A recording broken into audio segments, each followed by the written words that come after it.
¿Cómo están, estimados amigos? Vamos a hablar en esta oportunidad de qué fue realmente lo que pasó el 18 de octubre del año 2019.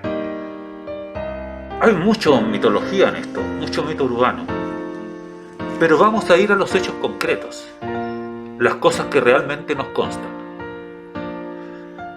En primer lugar, 70 estaciones de metro quemadas, con acelerante especializado. Eso no lo hace una persona molesta, que de repente tiene un estallido, ¿no es cierto?, con este cacareado estallido social que no lo fue. Porque ese tipo de organización no es espontánea. Tampoco los asaltos a los supermercados, los ataques a la iglesia, todo coordinado de una manera realmente, del punto de vista estratégico, impecable. La pregunta es, ¿quiénes lo hicieron? No tenemos que pensar mucho, porque los autores lo reconocieron. El Partido Comunista, en diciembre del mismo año, en el Congreso Internacional de las Comunicaciones en Caracas, mediante la representante chilena, Florencia Lagos, dijo claramente que eso no fue un estallido espontáneo, que eso lo habían organizado ellos y que venían preparando diferentes tipos de organizaciones de hace bastante tiempo. Eso es absolutamente cierto, porque en mayo del año 2019 nace la Mesa de Unidad Social, controlada por grupos de izquierda, de lo más variopinto, desde ciclistas hasta partido ecologista, minorías sexuales, minorías étnicas, no más FP, todo lo que ustedes quisieran tener, agrupaciones de jóvenes, etcétera, se juntaron para provocar este estallido social cuyo máximo logro fue la famosa protesta del 1.000.000 de personas, que no fue 1.000.000, pero ya se instaló la cifra, ¿qué le vamos a hacer? La famosa protesta de 1.000.000 de personas. Entonces, claro que fue organizado por ellos. Lo dice Florencia Lago, y entre otros también lo dice Jadwe, y lo dice claramente, pobre de aquel que crea que esto fue espontáneo. Es decir, los comunistas no han gritado todo el tiempo que esto lo organizaron ellos, y sin embargo nadie hizo nada. No era lo correcto que el fiscal Abbott hubiera llamado inmediatamente a Florencia Lago, a Jadwe, los pusieran ahí, ¿no es cierto?, con la luz al frente. Bueno, a ver, ¿quiénes estuvieron acá? ¿Hasta dónde llegaron? ¿Cuáles eran los grupos implicados? No se hizo nada. Y recordemos, otro hecho, cuando el presidente Piñera dijo que estábamos bajo el ataque de un enemigo poderoso. O sea, Piñera sabía que esto fue un ataque, que esto no fue espontáneo. ¿Por qué tuvo miedo? Hay muchas teorías. Que había todo un movimiento de carácter global detrás, con el cual no se quiso enfrentar porque él se preocupa más de sus intereses personales, o que las Fuerzas Armadas le dijeron, ok, nosotros terminamos esto rapidito, pero fírmenos este documento y libérenos de responsabilidad, porque las Fuerzas Armadas ya aprendieron la lección, y que supuestamente Piñera no había querido suscribirlo. ¿Qué hizo? Con esa valentía que lo caracterizó, prefirió entregar la Constitución. Y díganme ustedes, ¿por qué tendría que haber entregado la Constitución a los grupos de izquierda si esto era un estallido espontáneo? ¿Qué tenía que ver la Constitución? Y claro, curiosamente, cuando se empieza a discutir que se iba a llamar un plebiscito para una nueva Constitución, todo este estallido social disminuyó. Y quedaron algunos grupos, ¿no es cierto?, que ya tenían como tradición hasta el día de hoy de ir los viernes a hacer desmanes en la Plaza Baquedano. Pero eso también es un dato de la causa. O sea, ¿por qué se detuvo? ¿Por qué tuvo que entregar la Constitución? ¿Con quiénes negoció el presidente Piñera esto? Realmente esto a mí me indigna. Porque cuando uno asume un cargo público como de la calidad de presidente de la República, debe estar dispuesto a dar su vida por el cargo. Yo haría exigir a los presidentes un juramento similar al que hacen las Fuerzas Armadas, Carabineros, Investigaciones, de rendir la vida si fuese necesario. Y en ese sentido, yo siempre, pese a que estoy en absoluto desacuerdo con su gobierno, a pesar de saber que la Unidad Popular es el gobierno más malo y nefasto que ha pasado en la historia de Chile, nunca puedo negar de reconocer el gesto del presidente Allende suicidándose en La Moneda.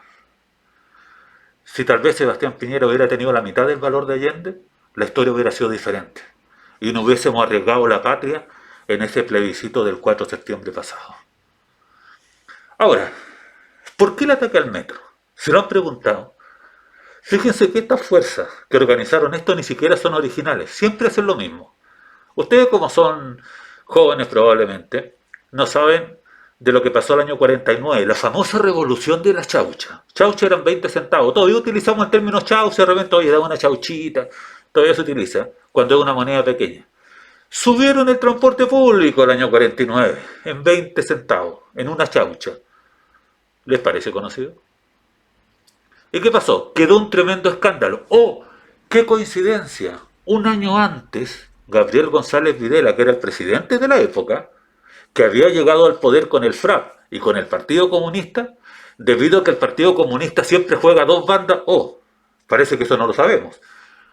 Estaba dentro del gobierno de Gabriel González, pero a su vez estaba haciendo su versión por fuera, por lo tanto dictó la famosa ley de defensa de la democracia y los dejó afuera. Eso pasó el año 48. Y el año 49, curiosamente, viene la revolución de la chaucha por un problema en el transporte. Debemos reconocer que los chilenos no somos para nada originales, ¿eh? Repetimos el mismo esquema después. ¿Y qué es lo que pasó? A diferencia, fueron 2 días muy violentos, que incluso los carabineros tuvieron que esconderse, porque lo andaban persiguiendo por las calles. Botaron, quemaron vehículos, fue un destrozo, fue una verdadera macana. ¿Y qué es lo que tuvo que hacer el presidente? Llamó a los militares, pero los llamó en serio. Se produjeron unas cuantas balaceras, unos números indeterminados de muertos y de heridos. Y además, según me cuenta gente de la época, que después que terminó la revolución de la chaucha, para que no se repitieran cosas, en los microbuses, sobre todo los más grandes, iba atrás un militar con un fusil. ¿Qué mejor solución para que no atenten contra el transporte público? Así fue como terminó la revolución de la chaucha. Entonces, nada nuevo bajo el sol. No son 30 pesos, son 30 años. Me gustaría, con la inflación que tenemos hoy, si acaso no estarían todos esos que supuestamente querían cambiar las cosas, pero por buenas intenciones, no preferirían estar 1000 veces como el año 2019, como estamos ahora. Pero hoy no pasa nada, ¿no es cierto? ¿Por qué? Porque los mismos que provocaron eso son los que están gobernando, con el tremendo lío en el cual nos tienen metidos. Pero lo concreto que yo quería mencionarles es que cuando cambie este gobierno y tengamos un gobierno de otra línea, pero con un presidente con carácter, hay que investigar qué es lo que pasó el famoso 18 de octubre. Con las confesiones de algunos culpables que ya las tenemos, pero que nadie lo ha llamado a tribunales para que expongan por qué, y estoy seguro que sería muy fácil seguir la línea y saber definitivamente quién organizaron todo esto.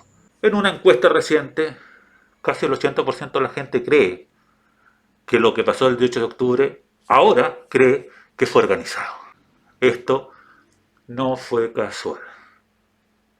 Por lo tanto, este 18 de octubre fue, como muy bien lo dice Fernando Villegas en su libro Insurrección, que yo lo recomiendo a todos los chilenos que lo lean, porque yo había llegado a estas conclusiones antes de leer a Villegas. Villegas sencillamente lo sistematiza mejor, pero es el único valiente que dice a las claras que no existió nunca un estallido social y que esto fue un intento insurreccional. Y como dijo Sergio Mico, lo querían, por algo lo sacaron del Instituto de los Derechos Humanos, porque lo querían presionar para que dijera que había violación sistemática a los derechos humanos de las fuerzas de orden, y querían ir a tomarse la moneda. Todos esos antecedentes que están ahí.